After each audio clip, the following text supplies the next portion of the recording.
Catriona Shanning, the owner of Blades and Beauty, who's here to talk to me about all things hair, beauty and aesthetics. So it's lovely to have you here. Thank you so much, and thank you for having me. Fantastic. So tell us about Blades and Beauty. So Blades and Beauty, it's hard to believe, will be 10 years old this year. So this is quite a nice way to tell our story. I actually didn't come from a hair or beauty background, but I was brought up in a salon. My mother owned a salon.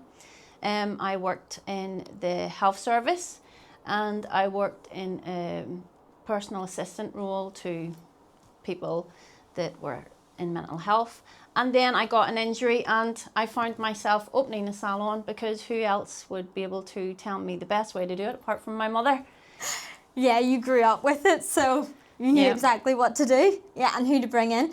So what are you doing at the minute? How many people do you have? So at the minute we have 4 hairstylists, and then we have a range of beauty therapists, massage practitioners and aesthetic girls. They all work for themselves, but they are based at the salon at the back. So I think Blades and Beauty has probably went to maybe 14 females working in it, and we have a couple of males that work in reception as well.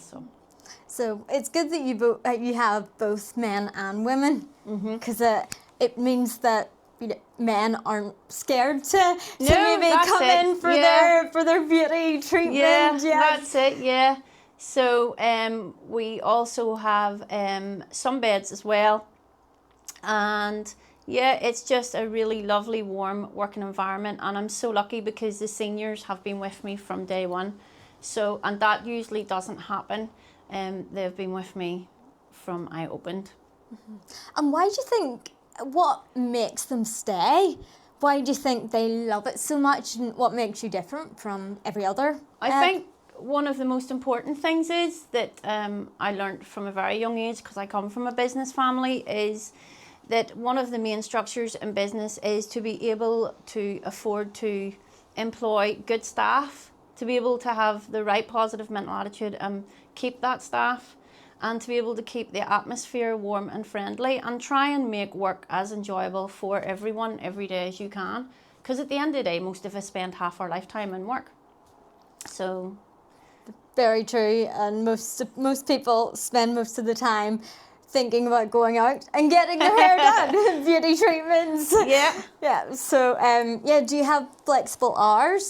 So can someone go out from lunch and get their eyebrows done and their hair? Yes, we have flexible working hours, and the staff are also very flexible. You have to be in the industry, and consistency is key. I mean, a lot of people, you have special occasions like weddings, engagement parties, hen parties. You have to be flexible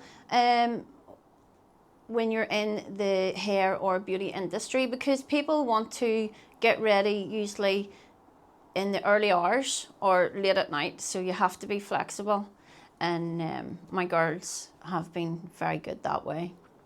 And we also go out and do a lot of private work as well. We've done quite a few jobs, very, very lucky, with people like Local Women magazine for photo shoots, etc. and production.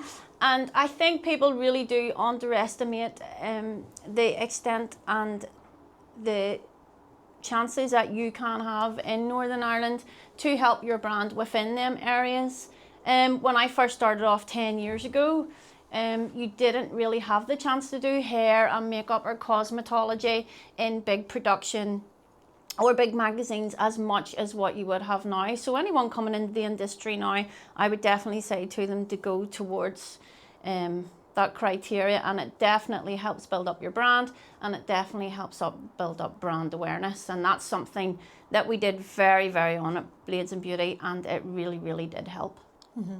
And of course we've got our aesthetic magazine coming out, launching on the 17th of April, which we're so excited around, and you part of your business is aesthetics. What kind of aesthetics do you offer? So we do have a few different aesthetic practitioners. We have 3. 2 of the girls offer Botox and fillers and skin refreshers. And then all 3 girls offer microneedling. Microneedling and glass facials is massive now. It's something definitely, like, I have been getting microneedling for years. I honestly, microneedling is unbelievable. That's all I can say. And it seems to be becoming really, really big now, the microneedling and the glass facials, and also the plant serum and the fish serums are becoming really big as well. So yeah, aesthetics is changing. You have to stay ahead of it every month, every week. So it'll be interesting as you're bringing out a magazine, because if it's going to be about bringing out moving forward, catching the trends before the hits, staying ahead of the game, it'd definitely be very, very beneficial for a lot of people. Yes, definitely. It'll be reviews, educational material, just everything for the world of medical-led aesthetic, the aesthetic industry in both Northern Ireland and Ireland, which, to be honest, the island doesn't have. So we're so excited. That is so exciting. So is your business, it's kind of, it feels family run now, because you said your daughters are involved as well. Yeah, my daughter's involved now. Kicking and squealing a wee bit. She doesn't know if she wants to be that or if she wants to go into the healthcare sector. And the funny thing is, that's what I did when I was younger.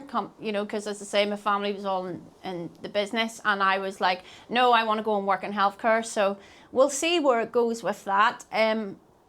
I also have a car garage, which is complete opposite ends of the spectrum. So I do employ a lot of guys as well, and I'm very lucky because my family's all involved in that. Basically, every business I have, it's a family member involved in it.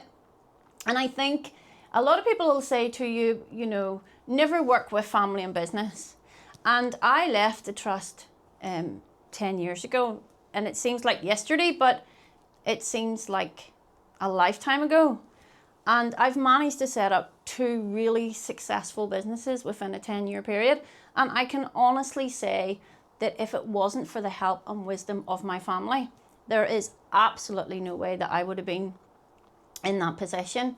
Another thing is, I think it's really important to find the right employees. When I opened Blades and Beauty, Janie Walker, who is the senior stylist, had just won the Wella Cup. And I had definitely earmarked her for that, and I'd earmarked other ladies that had worked in the salon that have left to go and do different careers because they were all award winners. And it was just common sense, really. And we did a lot of things, and we were very lucky to meet lovely people on our journey, and they definitely helped the brand become bigger. It's definitely, Blades and Beauty is definitely the type of brand in the industry that's not about competitiveness. It's about working together. And you'll see that as we move on with the podcast. I'm hoping to interview hairdressers from all over Northern Ireland that are all different and the best at what they do. I suppose hairdressing's like every other industry. Each salon will have a critique. Personally, this is what I think after 10 years of being in the industry. Every single stylist is different. Their critiques are different. Nobody is perfect at everything. But I would rather find a stylist, find out what they love, find out what they're passionate about, and find out what they're absolutely extremely exquisite at, and just ask them to do that one thing. I don't believe that Blades and Beauty is the best in creative colour. I believe we're the best in what we do, but there's loads of other salons in Northern Ireland are the best at what they do, and hopefully through the podcast it will be a way of me being able to reach out to them other people and say to them, come and have an interview, tell us what you do, grow as a community together. Yes, I'm so excited about the podcast. Who have you got lined up? I don't really want to drop any names. Oh, okay. I think it's better not to drop names because it keeps the anticipation going. But it's a lot of award-winning hairstylists that are fabulous in their own right, and a lot of them are salon owners as well. I think this podcast for me is more about trying to help the industry, because hairstyling is becoming more and more harder to get into. It's very, very hard to get younger people to come into it now, because it actually takes 3 years before you can be a hairstylist. And it's a lot of hard graft. You're standing on your feet continuously. It's a lot of learning.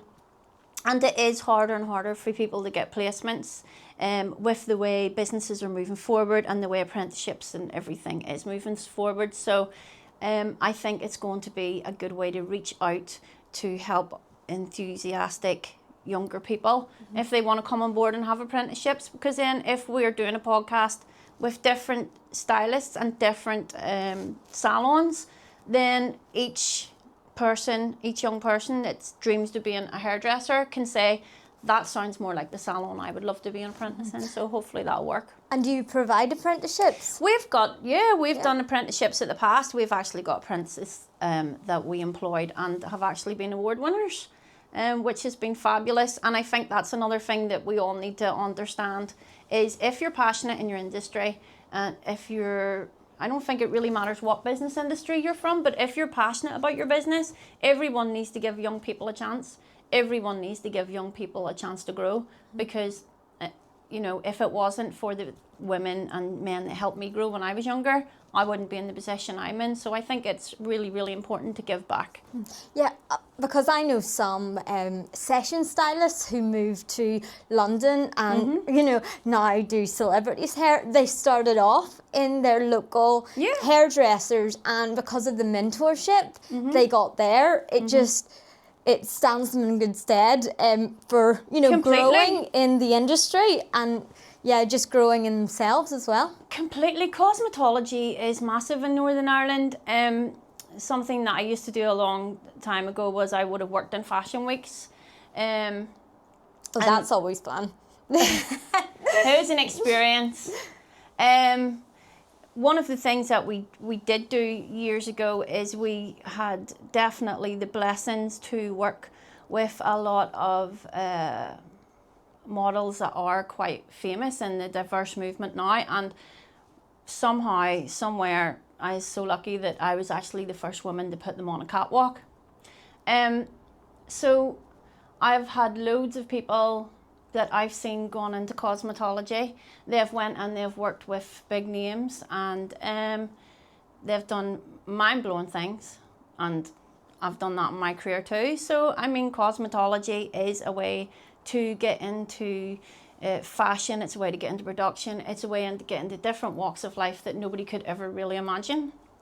And it is very creative. And it's definitely, I find maybe myself more at home, because I always was more creative in the salon, and maybe that's why it built so quickly, because I was always able to use my creative aspects to put survivors down catwalk, to do photo shoots, to do different things, to AD music videos. And I just was able to just work off building more and more people around me that are creative, and it's therapeutic intervention as well. So it just seems to bring both parts of my life into one thing. And if you were to give one piece of advice to someone who was thinking of moving into cosmetology, or maybe they're working somewhere else and they're thinking, I'm looking to get into another field, but I'm not sure about that, what would one piece of advice be? Just go with your gut. I mean, I was 38 years of age. I had a really good career. I loved what I did. Worked there most of my life, had amazing friends, and just had an injury one day that was really, really debilitating, and knew that I couldn't keep doing it. But my goodness, I look back now 10 years later and think, what if I had done that when I was 28? Where would I be today, But then everything's a learning curve. Never ever give up on your dreams. You're never too old to learn. Every day is definitely a learning day.